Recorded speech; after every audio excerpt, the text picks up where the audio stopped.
Welcome back to వనజనాగండి. ఈరోజు మనము ఉల్లికారం ఎలా చేసుకోవాలో చూద్దాము.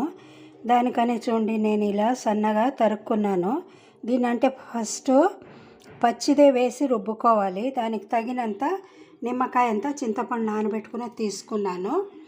ఇప్పుడు చూడండి, ఇందులోకి మనము బాణలు ఉంచిన స్టవ్ పైన చూడండి, ఒక పావు స్పూన్ అంత మెంతులు వేస్తున్నాను. ఓ స్పూను జీలకర్ర, ధనియాలు 1.5 స్పూన్ అండి. దీన్ని వేయించుకుందాం ఫస్ట్.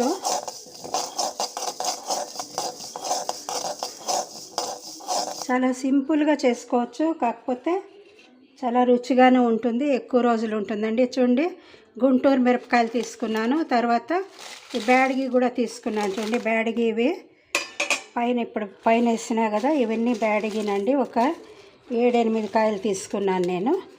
ఇవి ఒక 15-20 ఉంటుందండి. అంటే కారం ఉండాలి కదా, పేరులోనే ఉంది ఉల్లి కారము, కాబట్టి మనము దీన్ని చేసుకుందామండి. దీన్ని వేయించుకోవాలి.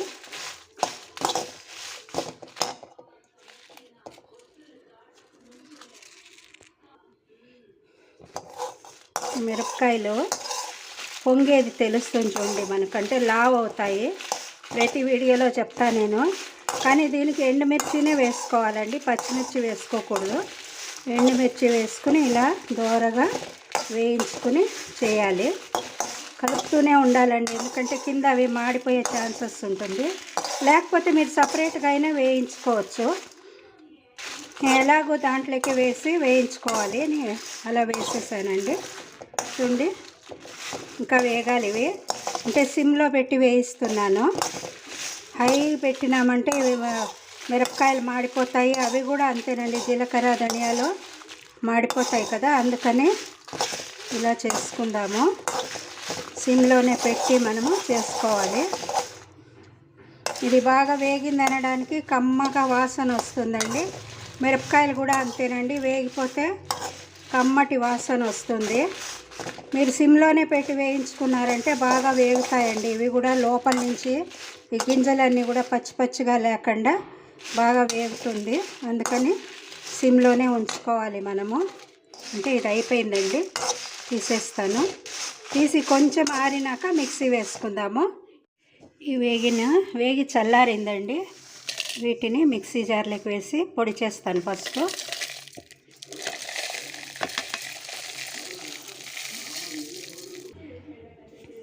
వెదిగిందండి, జారు మూత తీస్తున్నాను.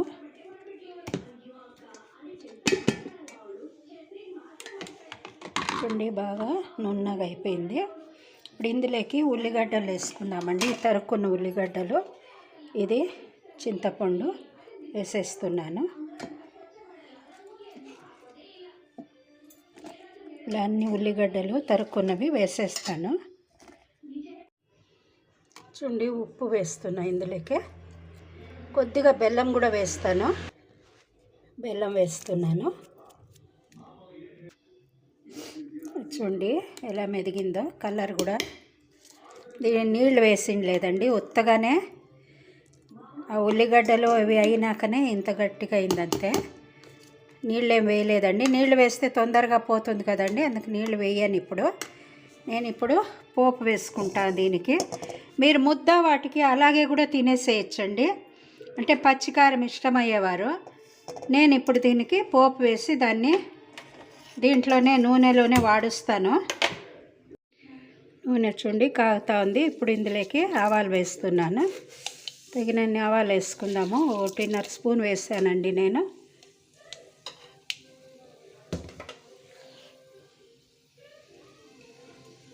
జీలకర్ర వేస్తున్నాను.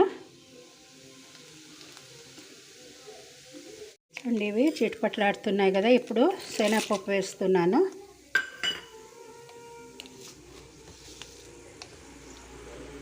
మినప్పప్పు కూడా వేస్తున్నా అండి.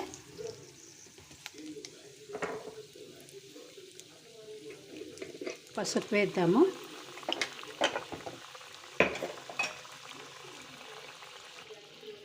ఎండుమిర్చి, కరివేపాకు కూడా వేస్తున్నాను. కొంచెము పోపు గింజలు వేగగానే ఆ రుబ్బుకున్నది వేసేద్దామండి మనం పచ్చడి. ఇంగు వేస్తున్నాను. ఇంగు కూడా వేసాను చూడండి. ఇదంతా పైన పడింది కదా ఇంగువ, అది సరిగ్గా ఇది ఎందుకో మూతకు మెత్తుకున్నట్టుందండి, అందుకు సరిగ్గా రాలేదు, అందుకు వేసేసాను అలాగే. చూడండి ఇది వేగినా. ఇప్పుడు రుబ్బిన దాన్ని వేసేస్తున్నాను.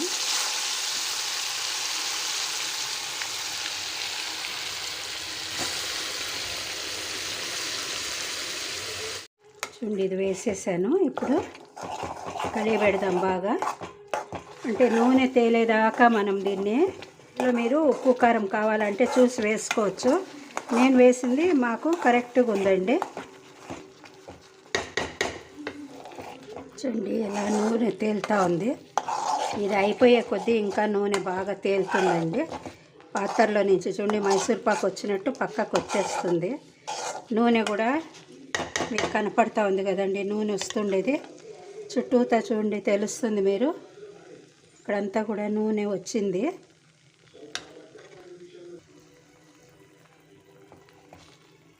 చూడండి కనపడతా ఉంది నూనె ఎలా వస్తూ ఉంది అనేది.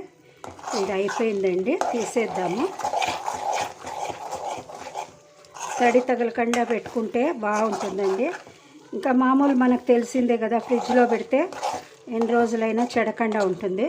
దీనికి అస్సలు నీళ్ళు తగిలిండలేదు కాబట్టి బాగుంటుందండి. మీకు చపాతీకి కానీ, దోశకు, చపాతీ, ఇడ్లీ, కాకపోతే అన్నానికి కూడా చాలా బాగుంటుందండి కలుపుకొని తింటే.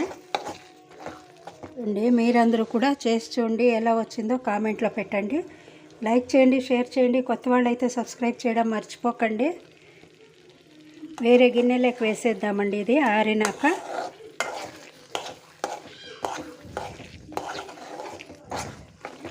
స్టవ్ ఆఫ్ చేసేసాను. చూడండి ఇప్పుడు దీన్ని తీసి నేను వేరే పాత్రలోకి వేస్తాను. మీకు కాబట్టి గ్లాస్ దాంట్లోకి వేసి పెట్టుకోవచ్చు, లేదో రెగ్యులర్గా వాడేకి స్టీల్ దాంట్లో వేసి పెట్టుకోవచ్చండి. చూడండి నూనె తేలడం ఎంత బాగా తెలుస్తుందో.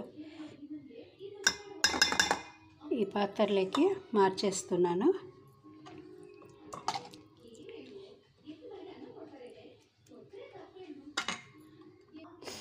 చూడండి ఎంత బాగా కనపడుతూ ఉందో. మీరందరూ కూడా ఖండితంగా చేసి చూసి ఉల్లికారము ఎలా వచ్చిందో కామెంట్లో పెట్టండి.